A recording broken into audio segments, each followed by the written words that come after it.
West African writing systems. There are many West African writing systems. These writing systems reflect the extent of literacy among West Africans when they met Europeans in 1492. It is a myth that Africans lack literacy. Africans usually base their writing systems on the ancient Thinite script, used by African people before the founding of ancient Egypt. Thinite was prior to the script of the Proto-Saharans. East and West Africans continue to use traditional writing systems, especially in their secret societies. The vast majority of writing systems in West Africa are found among the Mandi-speaking people. The Bambara speakers, for example, use the Masaba system of writing. The major African writing systems include Loma, Kapeli, Mende, Vai, and a Wolof system of writing. All of these writing systems are found in West Africa. The Mandi writing systems share many identical signs with the same sound value. Some European researchers have assumed that African writing systems were invented in imitation of Europeans who were using the alphabet. This theory is false. The existence of hundreds of inscriptions from the Fezzan in Libya up to the Niger Valley dating back to chariot times provide testimony to the antiquity of writing in West Africa.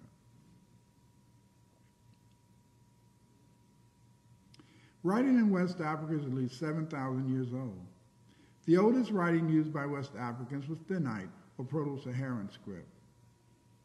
Thinite was a syllabic writing system. The first syllabic writing system of Africans was the Thinite script. This writing was used first during the Mak civilization. It was later taken to Nubia and used by the Niger-Congo people who migrated out of this region into the rest of Africa. The Thinite script provides many of the signs are included in later scripts used by West Africans.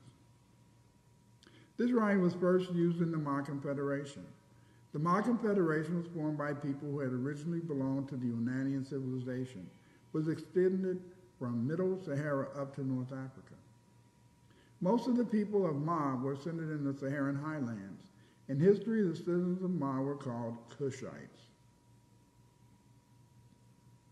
After the Great Flood between 3,500 and 4,000 BC, the Proto-Saharans left the highlands and began to settle the lowlands up to the Nile Valley, Mesopotamia, and other parts of Eurasia. These areas were formerly strongholds of the Anu people. The Anu, they had mining and trading centers stretching from Egypt into Eurasia and the Americas. The Anu are the people we call pygmies today. The Anu used two writing systems, in Mesopotamia, cuneiform, and in Egypt, hieroglyphics. In Nubia, West Africans were using Thinite symbols before the rise of Egypt to record their ideas and report on important events. The Proto-Saharans used Thinite as a model for the Indus Valley, Libico-Berber, Olmec, Proto-Saharan, Proto-Sumerian, Linear Elamite, and Minoan, or Linear A. Using Vai symbols, I have been able to decipher all of these writing systems. I discuss this in my book, Archaeological Decipherment of Ancient Writing Systems. The Sumerians and Harappans of the Indus Valley were Cushites. Their civilization originated in Nubia. This is why they share the same writing system. The ancient Sumerians, before they adopted the cuneiform writing invented by the Anu in Mesopotamia, wrote tablets in the Uruk script. It is obvious that the first inscriptions were engraved in stone by the Proto-Saharans, or stylus was used to engrave wet clay. The use of the stylus or stick to engrave clay is most evident in the pottery marks found on the pottery excavated at many ancient sites, which possess similar symbols impressed on the pottery, symbols which go back to the Thinite writing. Proto-Saharans left many inscriptions in the Sahara. They include the Seed Stela and Gebel Sheikh Suleiman inscription. Nicholas Lazardus argues that these signs are really hieratic, but they are not hieratic. they are Thinite.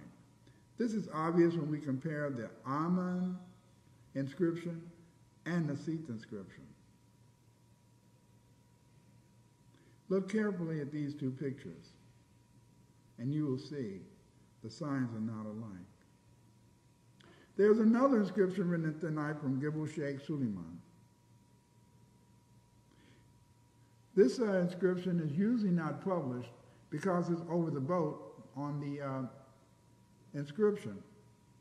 But what it says is this: "Thou family habitation, hold it upright.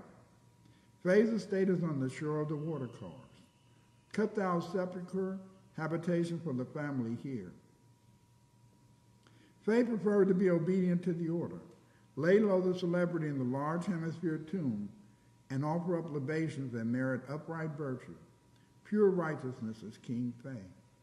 This King Faye of Gibel Sheikh Suleiman may relate to Pharaoh Pehor, the throne of Horus, since the African languages F and P are often interchangeable. It's interesting to note there is an inscription on a storage jar from Cemetery L of Kustal in Nubia that reads Pehor. This Pehor may be the Faye of the Gibel Sheikh Suleiman inscription. The descendants of Proto-Saharans used this script after they migrated out of the Sahara. This script was used to make many inscriptions. It is probably the original script that was used to make the so-called hieratic script of the Egyptians. This view is supported by the fact that the term for writing in the Proto-Saharan languages was formed by the initial consonants L, R, or D. A U is usually attached to the initial consonant. For example, we can see Sumerian, Rushu, Elamite, Talu, Dravidian, Karu, and Egyptian, Dorf. These terms agree with the Manding term for excavate or hollow out, du, do, okulu, and turu. The Sumerian term for writing was du. This shows that the Proto-Saharan term for writing denoted the creation of impressions on wet clay and hard rock. The origin of writing among the Proto-Saharans as an activity involving the engraving of stone is most evident in the Egyptian language. This hypothesis is supported by the Egyptian words medit. The term medit means both sculptor's chisel and papyrus roll or book. The multiple meanings of medit makes it clear that the Egyptians and probably other descendants of the Proto-Saharans saw a relationship between engraving stone and the creation of books. Other Egyptian lexical items also support the important role Proto-Saharans saw in engraving rocks and writing. In addition to medit, we have hit, carved sculpture, and het, writing. The fact that het in Egyptian is an Old Kingdom term for writing, almost identical to het, is further evidence that writing involved the engraving of stone. Thinite was used to make many African writing systems. As a result, it was later used by Africans to write inscriptions throughout Middle Africa, before the Sumerians migrated from Middle Africa to Mesopotamia. The evidence of this writing is found throughout the Sahara. By the time Mandi-speaking people settled Dar to Cheat, they left numerous inscriptions. The people of Dar to Cheat were Mandi speakers. The Mandi-speaking people also lived in the Fezzan in what we call modern Libya today, where they were called Garamantes or Garamandis. The Garamantes also settled Crete and are recognized as the Edio-Cretans or Minoans. As you can see from the above chart, linear A signs and Mandi signs are identical. If you look carefully, you will note that Africans or black people had also taken their writing system to Anatolia. Because of the Thinite origin of writing in Africa, African writing systems used in East and West Africa usually share many identical signs. The Thinite origin of writing in Africa is evident when we compare Vi and Thamutic. The Vi script is a writing system used by the Mandi-speaking people. The symbols related to Vi was used to write the Libico Berber inscriptions and signs posted throughout the Sahara along the chariot routes that led from the Fezzan in Libya to the Niger Valley. The Thammutic writing system was used in Ethiopia and Arabia. This writing was used to record the Semitic language. Here you can see a picture where we compare the Vi and Thammutic signs. As you can see, there are many cognate Vi and Thammutic signs. The fact that Thammutic and Vi have similar symbols and sounds for these letters make it clear that the writing system, separated by thousands of miles, probably originated from the same ancestral script. That script we call Thinite. The Minoans, who were Africans, introduced linear A to Crete. The Minoan signs are identical to the writing left by Africans throughout the Sahara, like those found at Tachit and presently represented in the Bai and several other West African scripts. The Minoan script also shares signs with Akberi Ahemi. Akberi Ahemi is a Nigerian writing system.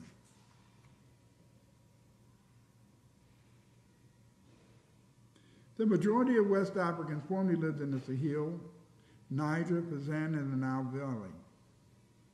After 500 BC, with the fall of Egypt, West Africans, especially Niger-Congo speakers, spread throughout the Sahel into West Africa, up to the Atlantic Ocean. Other African groups, such as the Yoruba, migrated from the Levant into West Africa. Yes, many people, such as the Yoruba and maybe some Asante tribes, had also formerly lived in what we call Palestine today, or ancient Israel. The hypothesis that the ancestral homeland of the Proto-Mandi was Saharan highlands best explains their migration routes into the Niger Basin, Northwest and West Africa in general.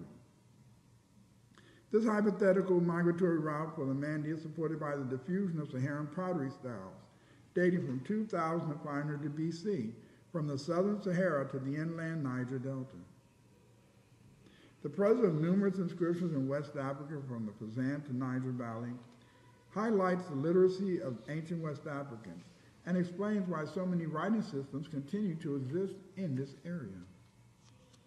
It's very interesting that much of the writing of West Africa, at least the ancient writing, is associated with horseback riding and chariot riding. Horseback riding originated in Africa, it appears. At Bohine, one of the major fortresses of Nubia, which served as the headquarters of the Egyptian viceroy of Kush, a skeleton of a horse was found lying on the pavement of a Middle Kingdom rampart.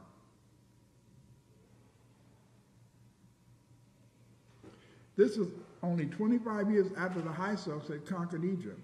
The Kushites appear to have rode the horses on horseback instead of chariot. It also shows that the horse is already a familiar item among the people who lived in Upper Egypt. In association with horses and chariots, we often find writing.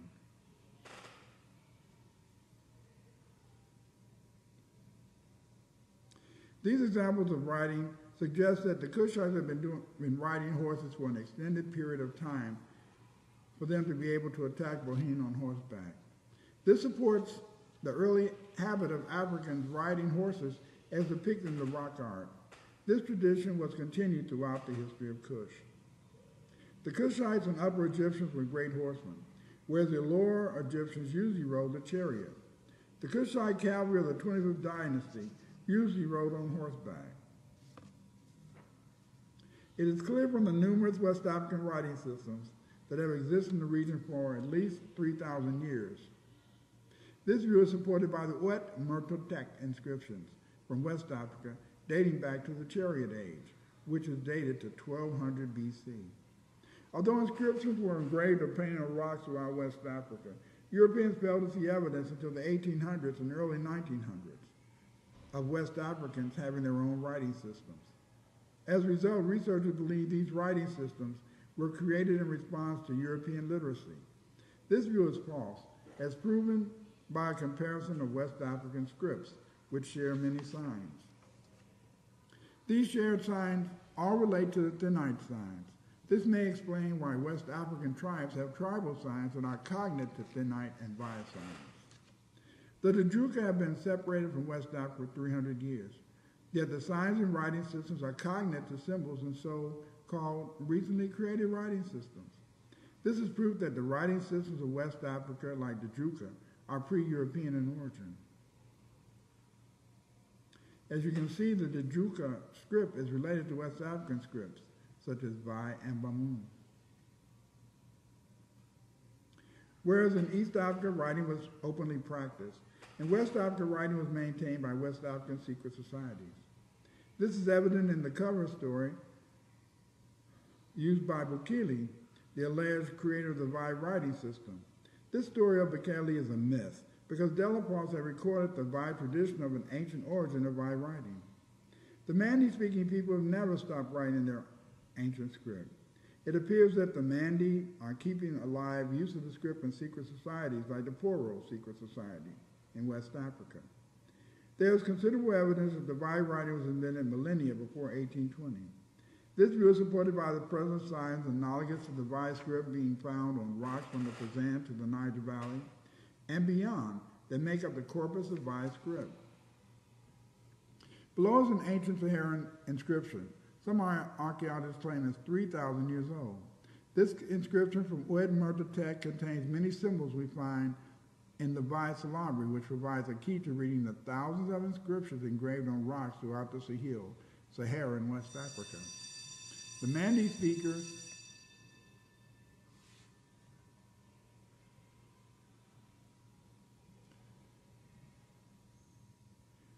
speakers before they adopted Islam worshipped the god Amma.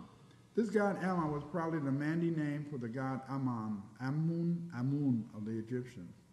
The Vai writing has been in continuous use for thousands of years. The Vai writing is one of the diverse writing systems used by Mandi-speaking people in West Africa. The Vai script gives us an understanding of phonemic values of the so-called Libico-Berber symbols. The Libico-Berber writing is nothing more than a variant form of the original Mandi writing, represented best by the Vai signs. The Mandi and their migration from the Fazan in Libya across the Sahara into West Africa have left us numerous inscriptions, giving us testimony to their literacy. Today, the Vai script is still being taught to a future generation of Mandi-speaking youth who will continue writing this interesting script for hundreds of years to come. Controversy surrounds the invention of the Vai script. Delafosse claimed the Vai informants told him the writing system was invented in ancient times. Ex-Doviacoli, in the narrative of the expedition to the Vai country, West Africa, and the discovery of a system of writing written in 1849, claimed that the writing system was invented by Bukele in 1829 or 1839.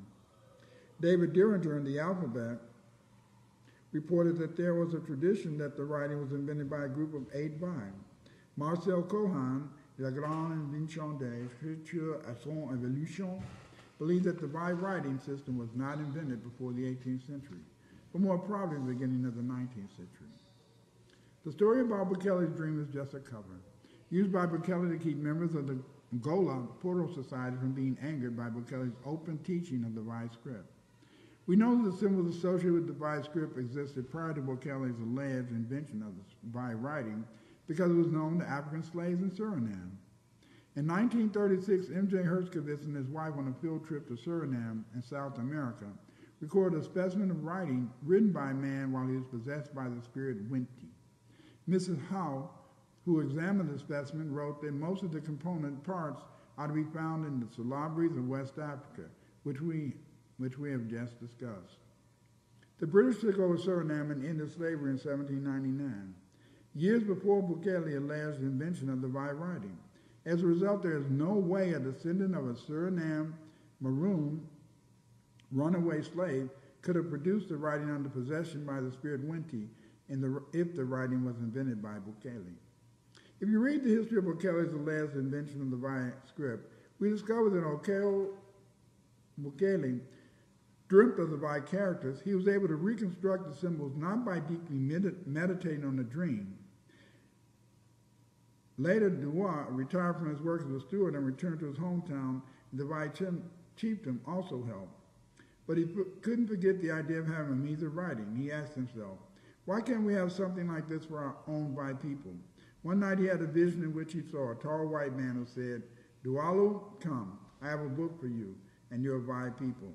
The man in the vision then proceeded to show him the shapes of the Vai characters used in the Vai writing systems, according to the story made up by Bukele. When Dualu awoke, he began to write down the characters he'd seen in his vision. Sadly, there were so many he could not remember them all. So he called together his friends and fellow elders and shared with them his vision and the characters he had written down. His fellow elders caught his excitement over time. They added more characters in place of those Dualu Bukele could not remember. This is the main giveaway that the writing existed before Dualu Bukele's alleged invention of Vai. Firstly, how could his friends and fellow elders help him recover the Vai signs? They didn't dream the dream, he did. If the signs were not already invented, since these men had not had Bukele's dream. Secondly, before Bukele popularized the Vai script, he saw protection from King Fatoro of Goturo in Tianiamani for his school. The king granted protection to the inventors of the Vai script because, I quote, "The king declared himself exceedingly pleased with their discovery, which, as he said, would soon rise his people upon a level with the Poros and Mandingos, who hitherto had been the only book people." Bukele needed a king's support for the teaching of anyone the Vai writing because the first schools set up to teach the script at Disshondu, Bandakoru, were burned down along with the Vai manuscripts found in the schools after 18 months. If Bukele had invented the Vai script as he claimed, why did he need protection for his schools? The answer is that he didn't invent the writing. He just popularized the script. The Vai script was taught in the Mandi secret societies. This is why, even though the script is well known, it is cloaked in an aura of secrecy. This view is supported by the fact that when Thomas Edward Beslow, a Vai prince who attended mission schools in Liberia and the Wesleyan Academy in Massachusetts, was initiated into Poro society, he mentioned in his autobiography that many members of the secret society could write in Vai. What do we learn from this report of Bukele? First, that the Vai script was known to Vai elites. Obviously, members of Poro would not like non-members of society to know about the writing. Yet Bukele was teaching the Vai writing to anyone who desired to learn it. So the Vai would be recognized for their literacy, just like Europeans. Secondly, it was being taught in the Poro society, which King Fatoro did not belong to. Today, even though the Vai script is well known, the writing is semi-secret. As a result, some commentators believe the Vai no longer write in the script. This led Christopher Fife, in the history of Sierra Leone, to write that, and I quote, "Though an English trader who spent some time among the Vai in the 1860s found schools where children were still learning it, it was almost forgotten by the early 20th century, and today is only studied by linguists." Fife was wrong. Gail Stewart, only 5 years later, in notes on the present-day use of the Vai script in Liberia, found that the script was still very popular among many Vai. David Dalby wrote about a Gola student of William Sageman, who allowed Sageman to copy the inscription, but he would not translate the same. This student attributed the writing to the Poro Society and said he was taught the writing by his grandfather. Dalby wrote, "After the present paper had gone to press, Mr. William Seligman of Indiana University gave me information on the 15th West African script used in Liberia for writing Gola. Mr. Seligman had seen a young Gola student at Cunningham College writing a letter in this script in 1968. But although the student allowed him to take a copy of the letter, he declined to provide Mr. Seligman with a key." Dalby viewed the assertion of the students that the writing was used by members of the Poro Society with skepticism. But Dalby should not have been skeptical because Beslow had made the same claim. The West African writing systems were probably already part of the West African secret societies. As a result, we find that the creators of the writing system belong to secret societies and that most of them are supposed to have acquired the ability to create the new system of writing after a dream in which God gave them permission to create the writing system. For example, in addition to Bukele, Wede, the creator of the Loma script after he invented the system of writing, had to promise not to teach it to women and respect the secret of initiation. King Njoka, who created the Bamoun script in Cameroon, also claimed he was inspired by a dream to create Bamoon. In conclusion, Bukele and the other so-called inventors of West African scripts probably did not invent the Bai and other writing systems. This is supported by the fact that one, the symbols associated with the Bai script were well known to members of the Poro secret society. Two, descendants of Maroon blacks in Suriname were familiar with the script. And three, the Bai writing for the most part remains in use, but is maintained in a semi-secret fashion and not usually shared with people who are not members or kin of members in a secret society. This is why the Gola student would not translate the letter from Mr. Sigmund. Finally, it must be remembered that the symbols engraved on rocks from the Fazan and the Niger Bend and other areas where the Mandi live are identical to symbols associated with the Bai script. This shows the continuity of writing among the Bai-speaking people over a period of 3,000 plus years. The ancient origin of African writing explains why the Bamoon writing system is identical to Nsabidi. The ancient origin of these writing systems explains why the Mopti signs from the Niger Valley are identical to Thinite signs.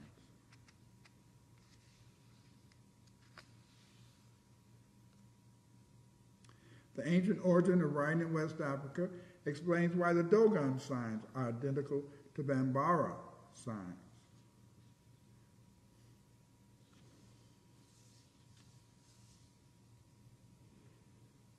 This also explains why Bai and Toma are related.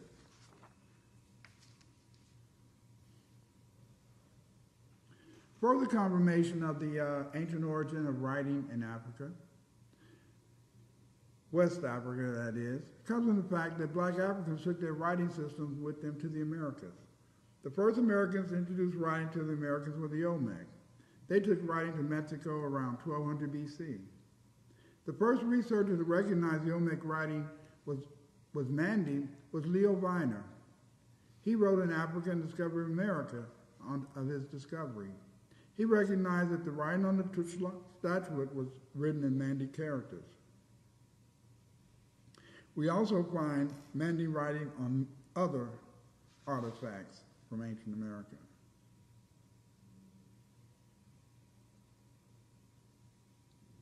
Since the discovery by Viner, we have found many examples of West African writing throughout the Americas. Many of these blacks continue to use the Bai script introduced during Olmec times also into the Mayan period. The Bai script was also taken to America by the Malian explorers led by Abu Bakari in 1310. Abu Bakari came to America with 25,000 followers. As a result, Abu Bakari's men have left inscriptions across the Americas, from North America all the way down to Brazil. During the Atlantic slave trade, African slaves also used traditional West African writing systems to communicate with each other. For example, the Dajuka, who I believe speak a Creole language with an Akan dialect substratum, also had their own writing system in Suriname. Herskovitz recorded the Dajuka text. Cahill did consider research on the Dajuka script. Research done by Cahill indicates that the script was used in Suriname prior to 1910. In summary, West African writing systems continue to be used today. They were maintained in West Africa by the West African secret societies. Writing in West Africa is at least 4,000 years old. The writing system was based on the Proto-Saharan or Thinite script that was used by the Ma civilization in the Fazan and the southern nomes of ancient Egypt.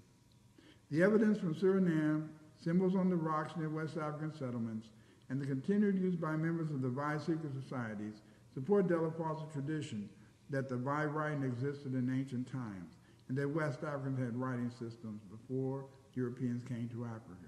Yes, West African writing systems are varied, but they predate contact with Europeans or the Arabs. West Africans had many writing systems.